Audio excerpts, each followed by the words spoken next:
The Birthday Party were an Australian post-punk band. Existed from 1977 to 1983.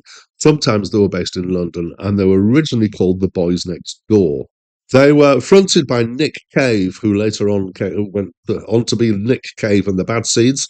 In fact, after the band disbanded, several of them went on to have successful careers elsewhere, some of them with Nick Cave and the Bad Seeds. They released 4 albums, although only the last 2 were fully under the Birthday Party name. Hi, my name's Dan, and this is a review of the album Prayers on Fire by The Birthday Party. It was released in 1981, and it was their first album as The Birthday Party. It's my first time listening to it. I had forgotten about The Birthday Party. I had remembered that I had reviewed one of their albums, but I'd forgotten who they were. After all, it's been 5 months since I reviewed Junkyard. It's not that long. Maybe I should have remembered. So what I normally do, in fact, what I pretty much always do, is I have a listen, and then I do a read up on the album and the act, and then I do a second listen. And it was during the first listen that I hadn't remembered stuff. And at one point I thought, they sound Australian. And I still can't put my finger on why I think certain bands sound Australian, but they do. And then I thought, they sound a bit like Nick Cave. And then it went quick. And then I can remember maybe I had exactly those same thoughts when I reviewed Junkyard 5 months ago.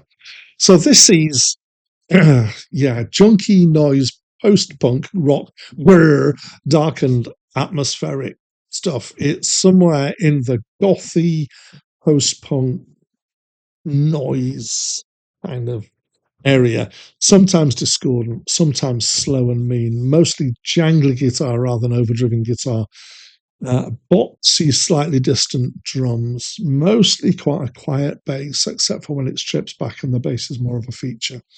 There are some noise-related bits. I particularly noticed it in the song Figure of Fun, which is an interesting song. Often they seem to do 2-chord progressions, so repeated sequences, and then stuff that obviously goes on over that.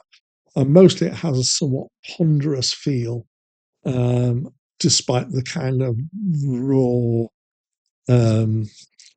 noise energy that's here as well. So it lives and dies by Nick Cave's eccentric performances on the vocals and the dark lyrics here, and there's quite a lot of darkness going on in here. Some of it's decidedly unusual. So it's effective at what it's intended to do, as long as I am correctly interpreting what it's intending to do, and it's not intending to be an ABBA tribute band or anything like that. I doubt it from what they've got. I think it is an effective album.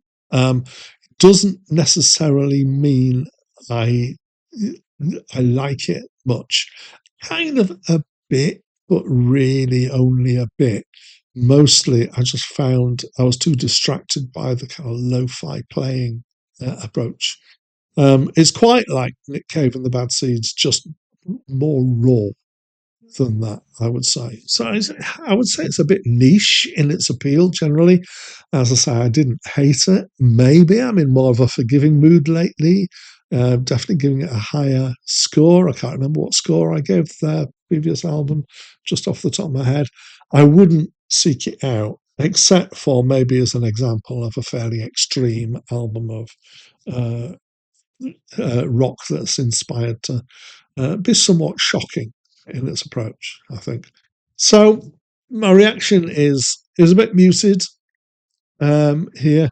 I know there will be people who think that this is absolutely an absolutely amazing album, and I'm sorry if you're disappointed in my reaction to it. I can only give you an honest reaction. But I'd love to hear from you, and I'd love to hear what you think of this album. If you love it, why do you love it? If you don't like, why not? And anything else you want to add about my channel, about the review, Nick Cave and the Bad Seeds, Nick Cave and the Birthday Party. Please just talk to me. I love it when people do. So use the comments for that. And that's it from me for now.